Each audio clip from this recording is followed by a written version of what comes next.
Здравствуйте! В эфире «День в истории Абхазии». Мы представим вашему вниманию информацию о событиях, произошедших в день 28 февраля в нашей истории. 28 февраля 1991 года вышло постановление Верховного Совета Абхазской АССР о проведении в Абхазии общесоюзного референдума по вопросу сохранения Союза СССР. А Верховный Совет Грузии в этот же день, напротив, принял решение не проводить союзный референдум, а вместо него провести референдум по восстановлению независимости Грузии. Несмотря на серьезное противодействие, всесоюзный референдум в Абхазии все же состоялся. 28 февраля 1991 года Абхазское управление Госбанка СССР было преобразовано в Центральный банк Абхазии. Указом президента Республики Абхазия от 11 февраля 1995 года на базе Центрального банка Республики Абхазия был создан Национальный банк Республики Абхазия.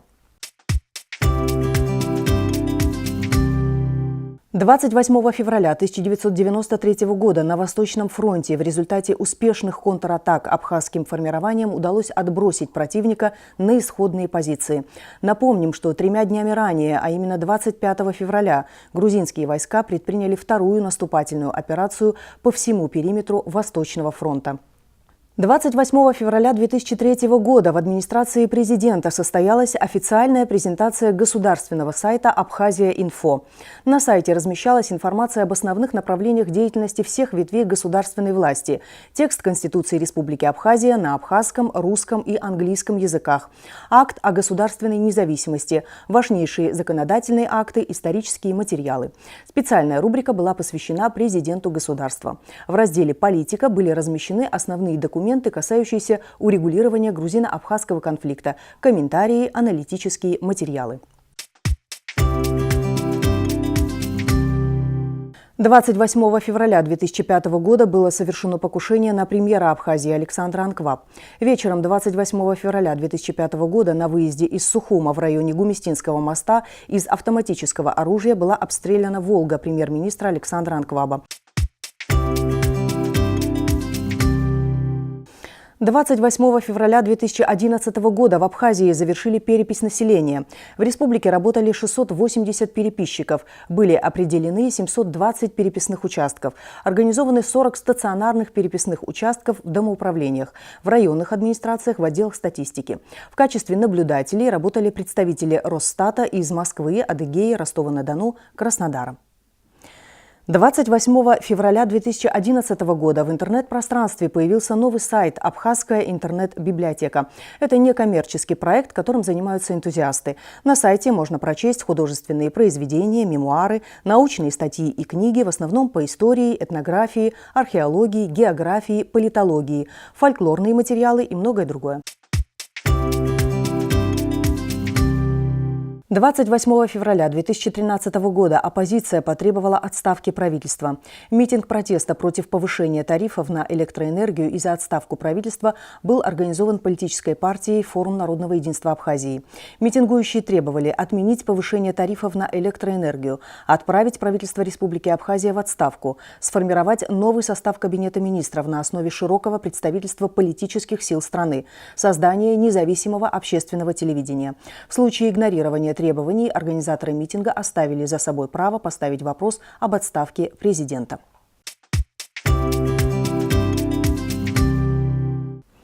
28 февраля 1938 года родился Владимир Цвинария, поэт, литературовед, литературный критик, переводчик, доктор филологических наук, член-корреспондент Академии наук Абхазии.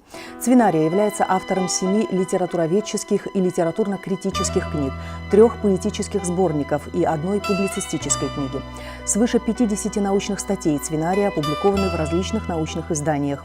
Его монография «Абхазское стихосложение. Метрика, ритмика, композиция» обобщает опыт развития поэтических форм абхазской поэзии.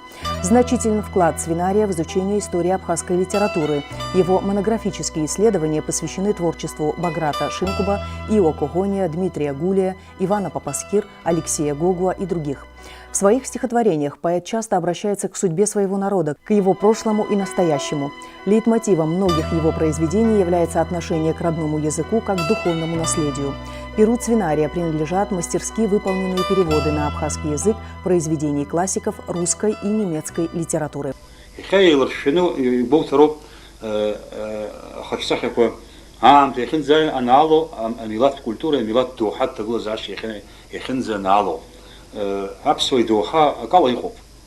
أورسي خدسري حرح خدسري فيلسوفيا بزازري تقول نوح بشز يخيب شو رتروب حرس خد عجل الكورتاخا أورس نوسي حد выжить любой ценой.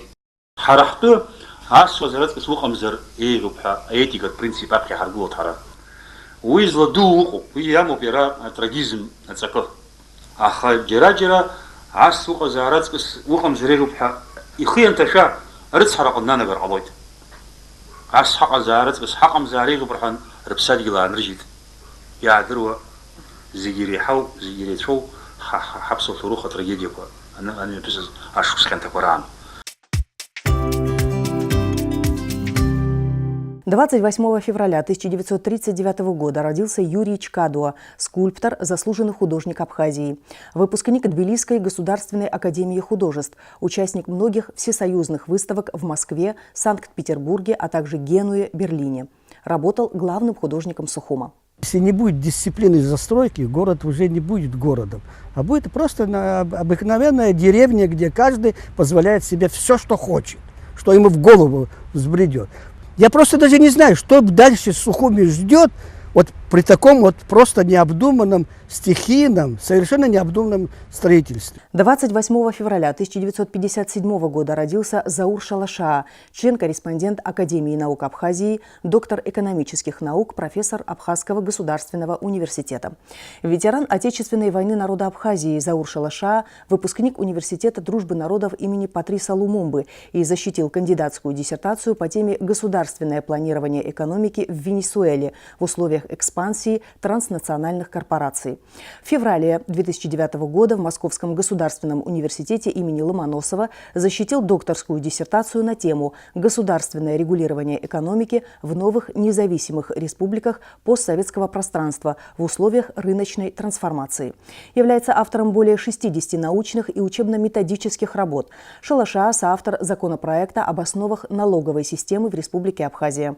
В 1997-2002 годах Шалашаа был депутатом Народного собрания Республики Абхазия, возглавлял комитет по бюджету и экономической политике, является членом Общественной палаты. Каждый регион, каждый поселок, город и район в целом должны иметь собственные программы социально-экономического развития. Исходя из специфики данного села, данного поселка, данного города, необходимо разработать конкретные программы и не только разработать на бумаге, а необходимо этапность их реализации. А сейчас о некоторых событиях, произошедших 28 февраля в мировой истории. 28 февраля 1066 года открылось Вестминстерское аббатство, готическая церковь в Вестминстере, традиционное место коронации монархов Великобритании. Здесь же находится и захоронение монархов. 28 февраля 1732 года в Петербурге открылся первый кадетский корпус, военно-учебное заведение с полным пансионом для подготовки молодежи к военной карьере. 28 февраля 1854 года была основана одна из двух основных политических партий США – республиканская. И в заключение выпуска информация о погоде. За последние 10 лет. В день 28 февраля самая высокая температура была зафиксирована в 2013 году. Это плюс 13 градусов. Самая же низкая температура плюс 6 градусов в 2011. Сегодня, в последний день февраля, вышел в эфир 26-й выпуск проекта «День в истории Абхазии». Увидеть февраль именно таким нам помогли сообщения информационных агентств, исторические труды абхазских ученых, печатные и электронные СМИ и другие источники. Думается, вам также будет не безинтересно узнать или вспомнить о том, каким увидел февраль в Абхазии русский писатель Константин Паустовский в 1928 году. Он считал, что нельзя рассказать об этой стране в 200 строках. Ее надо видеть.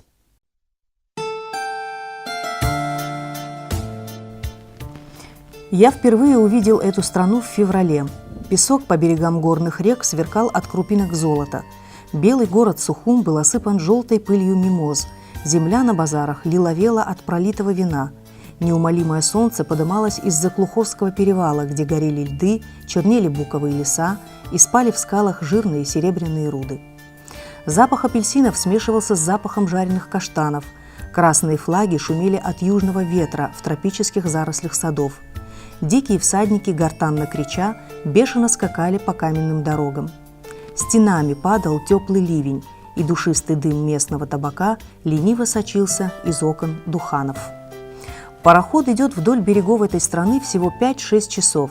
Автомобиль пересекает ее еще быстрее. Странные названия гор вызывают недоумение и любопытство. Марух, Клухор, Нахар, Апьянча, Адагуа. Многие названия звучат по-итальянски. Недаром в лесах Абхазии, в гуще зарослей, где сумрак зеленеет от листвы и пахнет столетней прелью, вы увидите белые гигантские, заросшие дикой азалией римские маяки, развалины веселых некогда и пышных римских и греческих городов. Столетние буки растут из мраморных генуэзских цистерн, и шакалы спят на мшистых плитах, где четко и грозно темнеют латинские надписи. Пицунская бухта кишит дельфинами. Каждую весну в Пицунду приходят из Трапезунда и Синопа десятки синих и белых турецких филюк. Турки бьют дельфинов из старых винтовок, жир идет на мыловаренные заводы, а балык коптят над кострами. Дым этих костров застилает берега Сухумской бухты весь февраль и март. Абхазский крестьянин снимает в год 2 урожая. Земля родит сама, без удобрения, без поливки. Надо только слегка поцарапать ее прадедовской сахой и бросить семя. Маисовый хлеб, горный овечий сыр, спрессованный как гигантские колеса, кислое вино и мацони – вот пища абхазского крестьянина. Абхазский язык труден, выучить его невозможно, он имеет множество звуков, которых не в состоянии произнести горло европейца. История этой страны – история непрестанной, тяжелой, нечеловечески упорной борьбы за каждую 5 гор, за каждый камень с армиями русских генералов, с урусами, которые несли тогда не национальную свободу и возрождение, а рабство и пренебрежение к этим гордым, молчаливым горцам, полным сурового достоинства и необычайной деликатности. Такова Абхазия. Конечно, нельзя рассказать об этой стране в 200 строках. Ее надо видеть, ибо ее богатство и красота скрываются на месте, когда вы попадете в эти щедрые края, омытые теплым морем, одним из прекраснейших морей мира. Это вся информация на сегодня. Увидимся завтра на канале Абаза ТВ.